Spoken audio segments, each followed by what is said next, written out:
Kay pasod na ang bare months o ang katapos ng quarter sa tuig ning sagad mahitabo ang mga bagyo nga moigo sa Kabisayan, posibleng kadaot ini gipangandaman na sa Talisay City disaster. Ang report ni Femari Dumabo. Nagpaday ng mga training alang sa first responder sa 22 ka barangay. Gani mas gingusgan pa. Mato ni Konsehal Danny Caballero, chairman sa Committee on Disaster Resilience, naglakip na niini ang pag-review sa nagkanilaing hazard sa mga barangay, sama na lang sa landslide o pagbaha. Kuno galing masinati ang kusog nga uwan.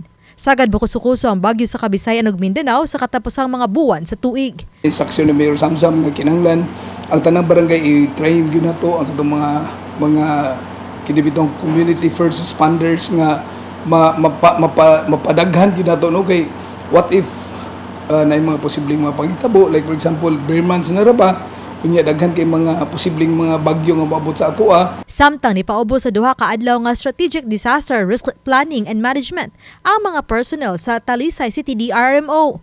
Sa plano ilang yan ay daan ang angayang buhaton panahon sa katalagman. Ang maong kalihukan usa-usab ka team building aron mapalambo ang ilang teamwork sa pagtubag sa bisan unsang matang sa katalagman. Member sa disaster team sa Talisay ato sa gitagaan og higayon nga makabanding niya at the same time ato sang gi-enhance ang ilang capability kung ug unsa gyud katako sila mo kinibutang mo response og panahon sa calamity.